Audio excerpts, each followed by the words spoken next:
How could something be so beautiful and yet a total hot mess? I don't know. You'll have to ask my ex-wife. Hey-o! Disclaimer. It's part of a growing trend in PC hardware to take the icky, messy cables that have cluttered our gaming rigs for my entire life and hide them away by moving all the connectors to the back of the motherboard. And I mean, sounds pretty good to me.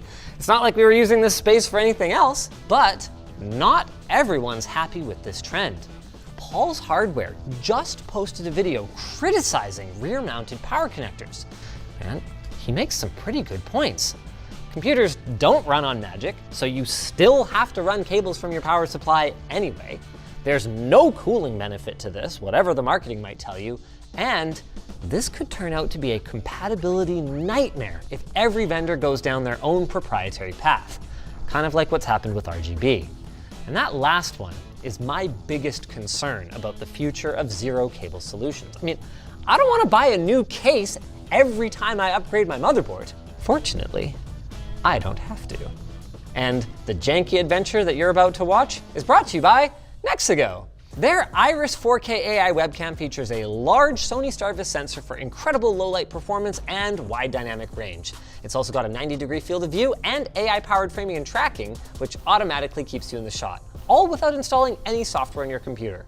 More about the Iris later. Development of the MSI B650M APE Wi-Fi motherboard began as a collaboration between motherboard manufacturer MSI and the bilibili video creator APE, who has spent over half of the last decade lobbying for cable-free PCs, and who, if this is anything to go by, is finally seeing his vision come to life. Look at this. No 24-pin, no 8-pin, no front connectors at all. They're all on the back. And if all goes according to his plans, this AM5 board is just the start of the DIY-APE revolution that will extend to many more components, including redesigned GPUs and power supplies. Only time will tell if this is going to ultimately catch on, or if we'll end up seeing any of it outside of China, but it's definitely something to keep an eye on. I gotta say, if I was looking for a starting point, this is pretty much where I'd want to be. I would describe this as a premium mid-tier board. It obviously uses a B650 chipset, but it's got really robust I/O, including 20 gigabit per second USB-C, Wi-Fi 6E, 2.5 gig LAN, and even a clear CMOS button. Super convenient. It's got a robust VRM design and cooling, so as long as MSI engineered the BIOS correctly, any AM5 CPU should run its best in here. Of course, the star of the show is the rear-mounted connectors, which should give our finished build an extraordinarily clean look. Given the price of our board, we're gonna have links in the video description, what we're aiming for today is a great, pretty high-end, but also not overkill build. So we've gone with the AMD Ryzen 5 7600X. It's only $20 more than the base 7600 now, and I consider that a fair price for the nearly 1 gigahertz increase in base clock speed, and it's just a great gaming chip with 6 super fast cores and support for the latest technologies, including PCIe Gen 5 and DDR5 memory. Speaking of which, we've gone with a G.Skill Flare X5 DDR5 kit at 6,000 megatransfers per second. We had actually planned to stick with just 16 gigs, but at $100, this 32 gig kit was less than $20 more than a 16 gig kit at the same speed. Lordy, has RAM ever gotten cheap lately. And so has storage. This 2 terabyte Corsair MP600 Pro would have been more than $200 at the start of the year. Now it's available for just $140. Or at least the not stupid air-cooled one is. That's the one we're using. It didn't matter because we were going to strip the heatsink off it anyway. To be clear, there are a lot of good options out there for M.2 drives right now, but we like this one's mix of price and performance, along with Corsair's solid reputation for being a trustworthy bro for their users. With our NVMe safely tucked away, we can install our CPU cooler. We've gone with the Noctua NHL12S, but instead of the normal low profile fan, we've gone with this. You might have seen this in our recent Computex coverage. This is the AlphaCool Apex Stealth Metal Fan. It uses a patented decoupled design with separate housings, O-rings, and a plastic shroud that results in, according to them anyway, I haven't heard it yet, a very low noise level.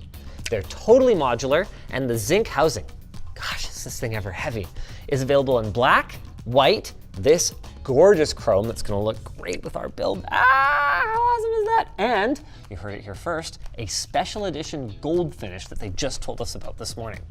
These aren't out yet, but they're coming soon, and Alpha Cool expects them to retail for $30 each. That's a lot for a bang for the buck gaming PC, but we're also trying to achieve a certain look here, and that is just mwah. Oh, here's something that didn't really occur to me.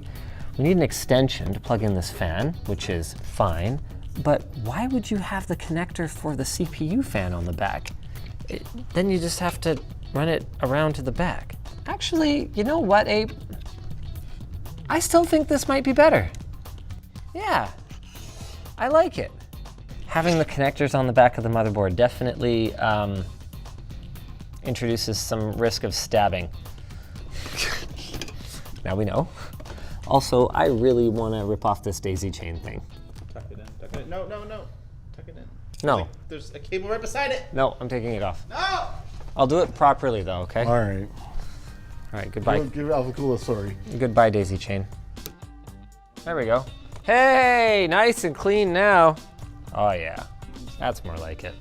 Not gonna have that daisy chain cable hanging off my CPU fan that looks this freaking awesome. All of that brings us to our case. The Fractal Pop Mini Air at $90 is a well-built, attractive micro ATX case. But that's not why we chose it. See, the thing is, only a handful of cases are designed for the DIY-APE connector scheme, like this one behind me from ASUS. Look at all those cutouts, that's amazing. So realistically then, I would have taken just about any case that has ample space behind the motherboard tray where we're gonna have all those connectors coming out. Which raises a question. Linus, you absolute madman. You just showed us that you already have the perfect case for this build right there. Why aren't you using it? The thing is, that case, like the other DIY-APE ready models, is China exclusive, meaning that if you're watching this video on YouTube, you aren't going to be able to get one. So, the way that I see it, it's only fair that I should share that same experience. Plus, I've already got the Dremel out. Jordan, you're the one who mapped out approximately where the connectors need to come through, is that right? That's right. Do you really intend for me to remove all of this? All of that. There's gonna be like nothing left. Just a little sliver of metal holding the motherboard tray into place. That's why you want a case specifically designed for this generally. You ever have second thoughts?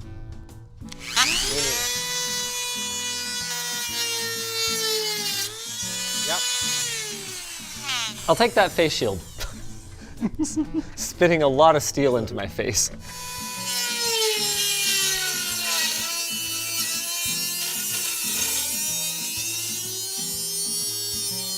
It's not very white anymore, is it? You can fit so much clean build in this bad boy. Stardust. Let's try blowing it out. Man, just carrying it over here, I got a nasty, oh.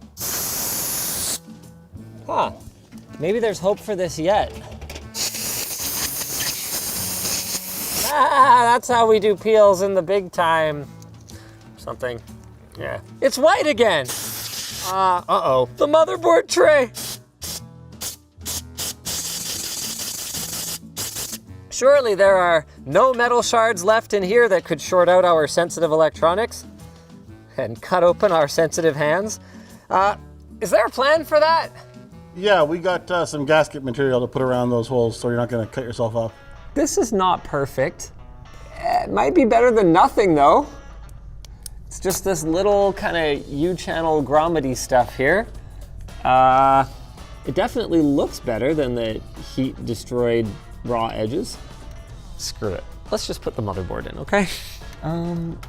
Yeah, sure. Oh, you know what? That totally worked. I didn't really like the sound of that either. Oh, could be related to my fan cable here. Hold on. No, wait. Hold on, maybe it's all good. Oh, it's in! This hole doesn't really line up, which got me thinking, you know, gee, what's up with the tolerances on this case? Because all these back ones do. I think when we cut it, it might have affected how it sits a little. So we're gonna have, these are gonna be structural screws attached to a structural motherboard. And almost nothing else needs to go in here, except the big GPU that's gonna ruin everything. Of course, what we haven't addressed is the situation at the back. Looks like we almost have enough clearance to plug fan connectors in here, almost. Might need to do some finagling there. Everything else though, looks like we almost nailed it. Oh, uh-oh. What's JFP2 here because it's covered?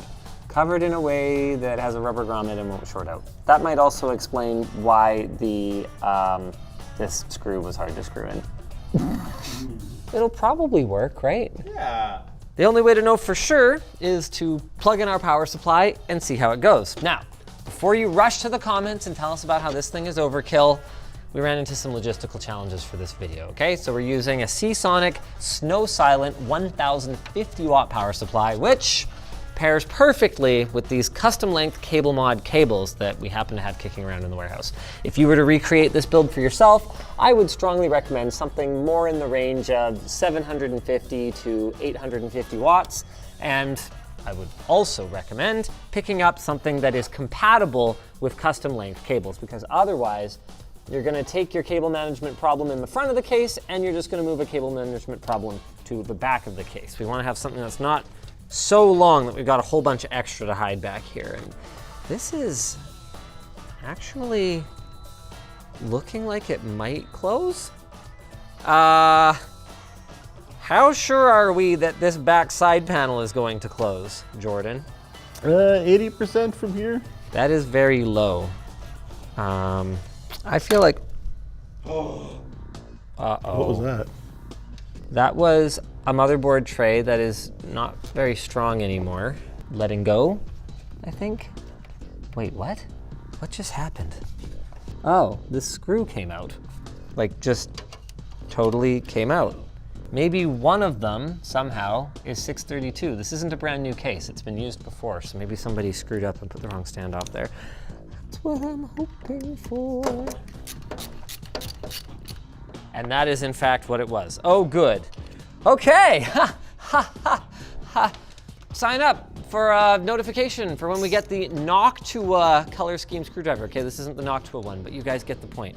Editor, cleverly replace this with the Noctua one in my hand. Hey, that one. 2 different color schemes. You know what though? This is great for making videos. I was just standing here thinking, now I have to turn the case around and do this and then do that. No! Now I have to just stand here and plug in all the connectors. This is awesome.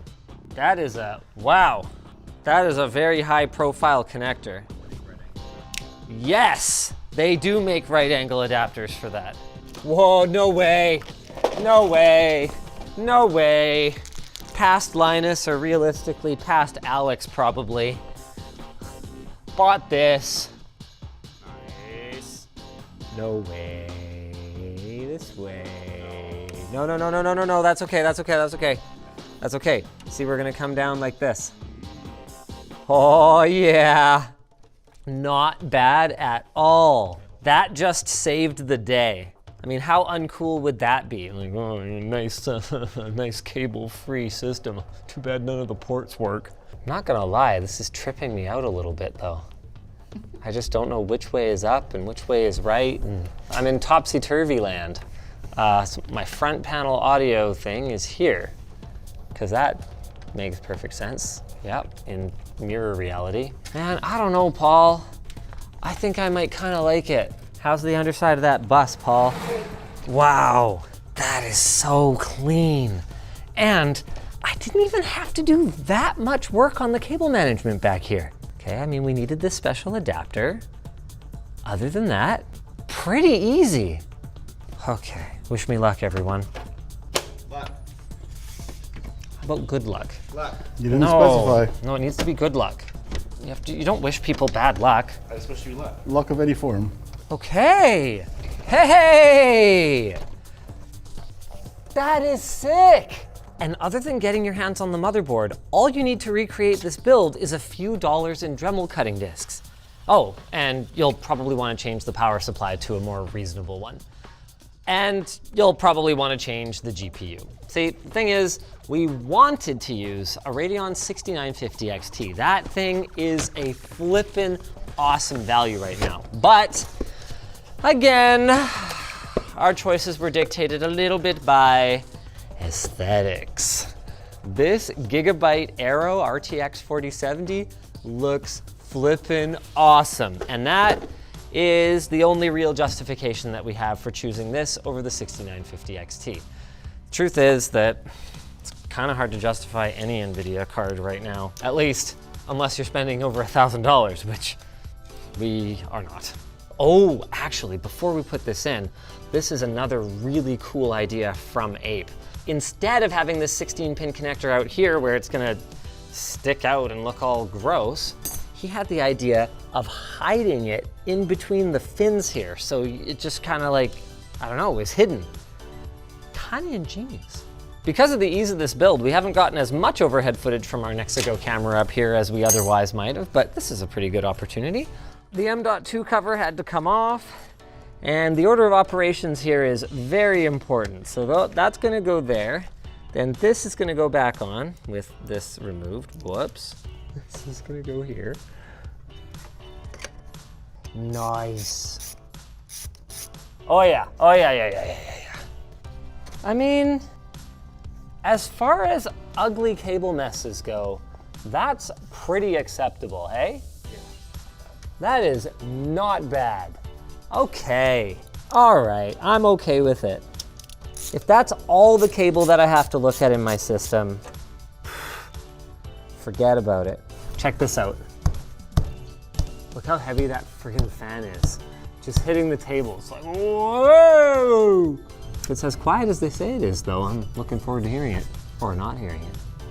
What do you think, Colin? Is it gonna post? Oh, that's a good sign. Oh, wait, what? Security violation. Okay, all our memories detected, CPU turboing over 5 gigahertz comfortably. There is something we need to adjust. We need to make sure that we have our XMP profile enabled, but otherwise, a successful build, and man, that looks so good. That big security error was just because we had this plugged in and TPMs enabled, so it got really unhappy that we were trying to boot from this USB drive. I don't love the amount of work it was, but I love this computer.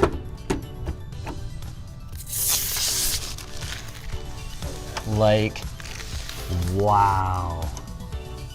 I just want to do a quick Cinebench here to see if we're gonna get, oh, did it just freeze? See, that's the thing.